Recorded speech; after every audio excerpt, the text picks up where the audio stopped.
And me husband వరకు ఇప్పుడు 5 సంవత్సరాలు ఇంట్లో ఖాళీగా అలా ఉండి లవ్ మ్యారేజ్ ఇటు పేరెంట్స్ అటు పేరెంట్స్ యాక్సెప్ట్ లేదు. బట్ మీ ఇద్దరు బాగుండేవారా? బాగుండేవాళ్ళు. ఎలా చూసుకుంటారు మీ హస్బెండ్? మంచోళ్ళండి. నాకు ఇంకొక డాడీ, అవునా? సెకండ్ ఫాదర్ నాకు తనైతే. మా నాన్న తర్వాత నాన్న. అప్పటి నుంచి ఏదైనా నేను తెలిసి తెలియక కోప్పడినా కూడా తనే అడ్జస్ట్ చేసుకొని అర్థం చేసుకుంటారు. ఓకే, అంత ఇబ్బంది ఏం లేదు. తను మార్కెటింగ్ జాబ్, అక్కడి నుంచి ఎదుగుతూ మార్కెటింగ్ జాబ్ చేస్తారు.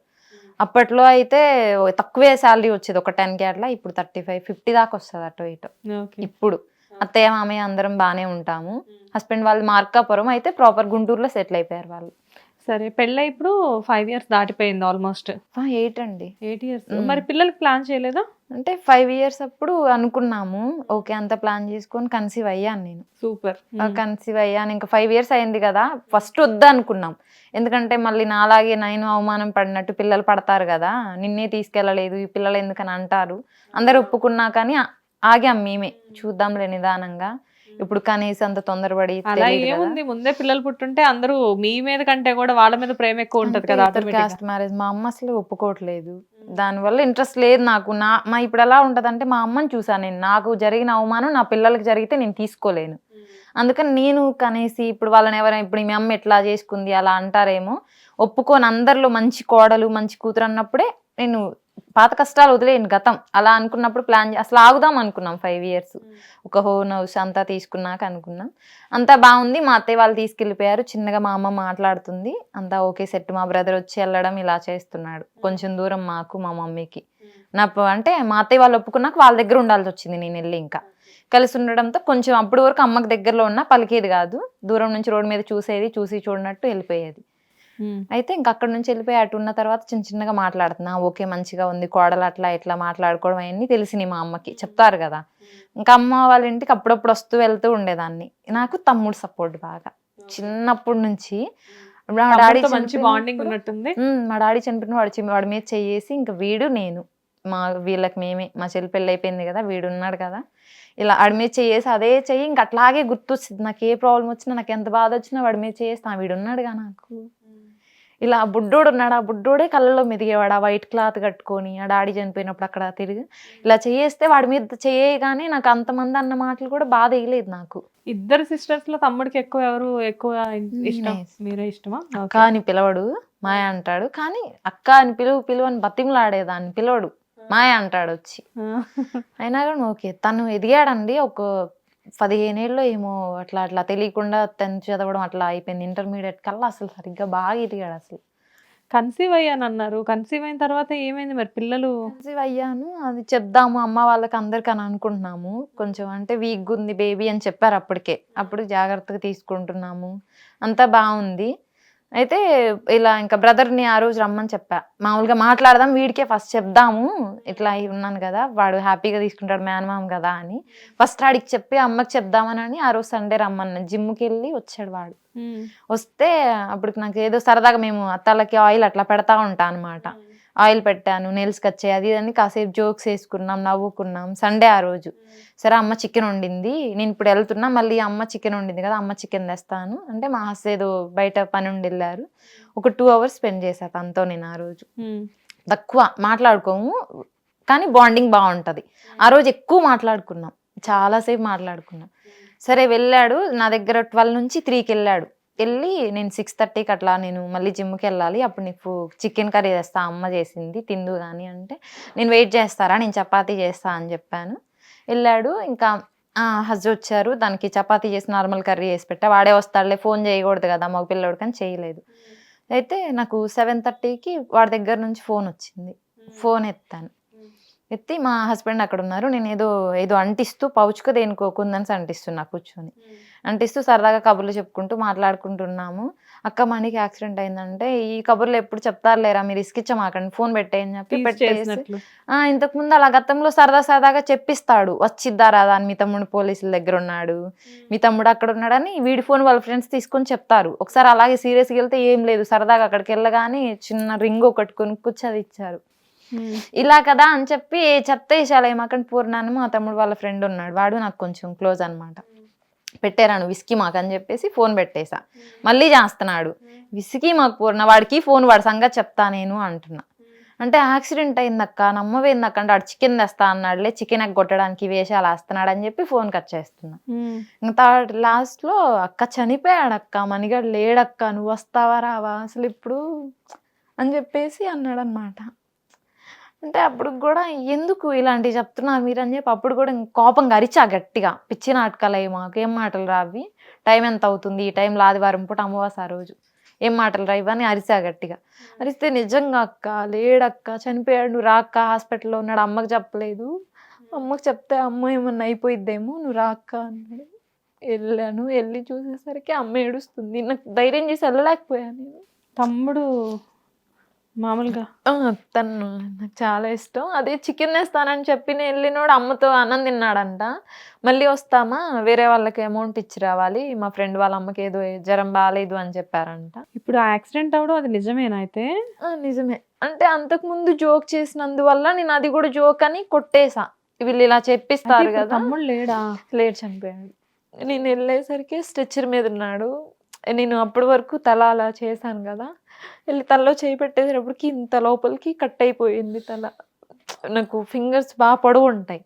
వెళ్ళి లేరా అని ఇలా అని జుట్టు అప్పుడు ఎలా అనగానే చెయ్యి ఇంత వెళ్ళిపోయింది, లోపలికి వెళ్ళిపోయి బ్లడ్ వచ్చింది. అంటే అంతవరకు కట్ అయిపోయి లారీ గుద్దేసిందంట, ఎగిరిపోయి కింద పడి అక్కడే ఊపిరిపోయిందంట. తను చనిపోయే ముందు అమ్మరా అమ్మరా అని చెప్పేసి మా అమ్మ పాపం ఇదేంటంటే గుంటూరులో ఎవరు మమ్మల్ని పట్టించుకోలేదు కదా, మంచిగా ఎదగాలి, అమ్మని బాగా చూసుకోవాలి, అమ్మకు ఒక సొంత ఇల్లు బాగుండాలి, అలా 19 ఉంటుందేమో ఏజ్ అంతే. జిమ్ కోచ్గా ఇంటర్మీడియట్ చదివాడు, జిమ్ కోచ్గా జాయిన్ అయ్యి మంచిగా బాగా డబ్బులు వస్తుండే, బాగున్నాడు, ట్రైనర్ అనమాట. అందరికీ ట్రైనింగ్స్ అట్లా డాక్టర్స్ పెద్ద పెద్ద వాళ్ళు పరిచయం అయ్యారు, బాగున్నాడు మంచిగా. ఇంకా ఆ రోజు నేను వెళ్ళేసరికి ఇంకా ఆ ప్రాసెస్లో అటు ఇటు కింద పడి అలా జరిగి కన్సీవ్ అయింది కూడా, మిస్క్యారేజ్ అయిపోయింది. నాకు అసకే తెలుసు, ఎవరికి చెప్పలా, ఇంకా నేను దాన్ని అసలు తీసుకోలేకపోయాను. మీ తమ్ముడికి మాత్రం తెలుసా? చెప్పలేదు. ఆ మాటల్లో ప్రాసెస్ నేను అది కూడా చెప్పలేకపోయా. సరదాగా కబుర్లు చెప్పుకుంటున్నాం కదా అని చెప్పేసి ఆ రోజు చెప్పొచ్చు, మళ్ళీ చికెన్ తెస్తా అన్నాడు కదా, ఇలా ఉండే ఇంకా అది అక్కడ మిస్ అయింది. ఇంకా దాని తర్వాత ఇంక ప్లానింగ్ లేదు అసలు. ఒక మనిషి జీవితంలో ఎన్ని కష్టాలు చూడాలో. కానీ నాకు నాన్న చనిపోయినప్పుడు కూడా మేము వీడున్నాడు అనుకున్నామండి. వీడు చనిపోయిన తర్వాత మాత్రం చాలా వరకు అసలు ఇంకేం లేదు. ఇప్పుడు కూడా అప్పుడప్పుడు ఇలా చెయ్యిలా అనుకొని చూసుకుంటా అంటే అప్పుడు చెయ్యేసా కదా అలా అది. కానీ మా తమ్ముడిది చాలా ఇదండి అసలు.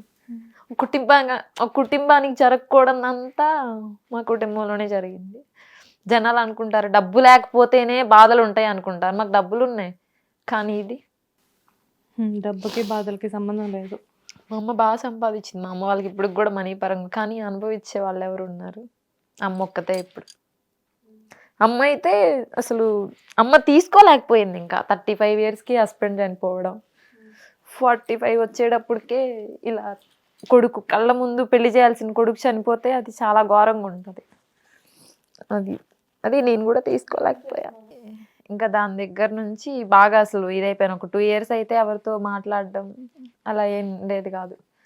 ఏది గుర్తొచ్చినా అసలు నేను మనీ చనిపోయాడని ఇంకా దాంట్లో లేనమాట.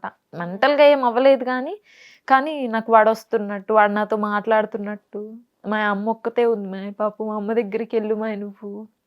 నిద్రపోయినా కూడా అదే మేము కాళ్ళతో అనుకుంటాం. నా పెళ్ళైన తర్వాత కూడా నా జుట్టు వీకేవాడు కాళ్ళతో, ఇవన్నీ ఇంకా నాకు నిద్రపోయినా కూడా అదే దాంట్లో ఉండిపోయేదాన్ని. నేను దాంట్లో నుంచి అస్సలు బయటికి రాలేకపోయాను. ఎంత బాండింగ్ కదా అక్క తమ్ముళ్ళు అన్న. నిజంగా అండి, అసలు పుట్టించకపోయినా పర్లేదు, పుట్టిన తర్వాత మాత్రం తీసుకెళ్ళిపోకూడదు. ఏ రాఖీకి నేను చిన్నప్పుడు రాఖీలు అందరూ కొనుక్కొచ్చుకుంటే నా దగ్గర అప్పుడు కాయిన్స్ లేకపోతే చెట్టు దాంతో తయారు చేసి రాఖీ కట్టాను నేను. ఇప్పటికి కూడా ఉంది నా దగ్గర బీరువాలో అది. అలాంటిది ఇప్పుడు నేను 3 years వాడికి రాఖీ కట్టా. 3 years అయిపోతుందా? 2021 చనిపోయాడు. నిజంగా అలవాటు ఎవరికి తీర్చలేదు కదా. ఇంకా నేను చచ్చిపోయేంత వరకు కూడా ఈ బాధ ఎవ్వరు తమ్ముడు గుర్తు చేసినా కూడా అవ్వదు ఇంకా నా వల్ల అసలు. అది ఇప్పుడు మరి అంటే ఇంకా మరి ఫర్దర్గా పిల్లలు అది ఆ థాట్ లేకుండా అయిపోయిందా? కొంచెం నేను ఇయరే అండి కొంచెం బ్యాలెన్స్ అయింది. 2 ఇయర్స్ వరకు అయితే తమ్ముడు చనిపోయిన తర్వాత 2 ఇయర్స్ అసలు మా హస్బెండ్ కాబట్టి ఓర్చుకొని ఉన్నారు కానీ తనతో నాతో సరిగా ఉండేదాన్ని కూడా కాదు. ఏదో తినేదాన్ని, పట్టించుకునేదాన్ని. పాపం మా అత్తయ్య మామయ్య కూడా ఓర్చుకున్నారు ఈ 2 ఇయర్స్. అంటే నేను వచ్చి వాళ్ళతో ఒక 1 ఇయరే బాగుంది. దాని తర్వాత అంటే నాకు ఇది వల్ల సరిగ్గా పని కూడా Disturb చేయలేకపోయేదాన్ని. ఏదో వండుతున్నానంటే వండుతున్నా, చేస్తున్నా అంటే చేస్తున్నా. ఇలా ఉన్న 2021, 22, 23 2021 6th మంత్ 6th చనిపోయాడు తను. ఇంకా అప్పటి నుంచి నేను అలాగే ఉన్నా. ఈ ఇయర్ మళ్ళీ జనవరికి కొంచెం ఫ్రీ అయ్యి ఇలా ఉండకూడదు కదా, నా వల్ల హస్బెండ్ బాధపడుతున్నారు అని చెప్పేసి కొంచెం ఫ్రీ అయ్యి అక్కడి నుంచే ఏదో ఏమన్నా చేద్దాం అని అనుకున్నప్పుడు మా డాడీకి ట్రెడిషనల్గా ఉండడం ఇష్టం. ఆయన గోల్ అది. మా తమ్ముడికేమో వాడికి ఉన్న దాంట్లో 10 రూపాయలు ఉన్నా కానీ 10 చాక్లెట్లు కొని ఒక చాక్లెట్ వాడికి తిని మిగతా 9 చాక్లెట్లు ఎవరికన్నా పంచడం ఇష్టం అంట.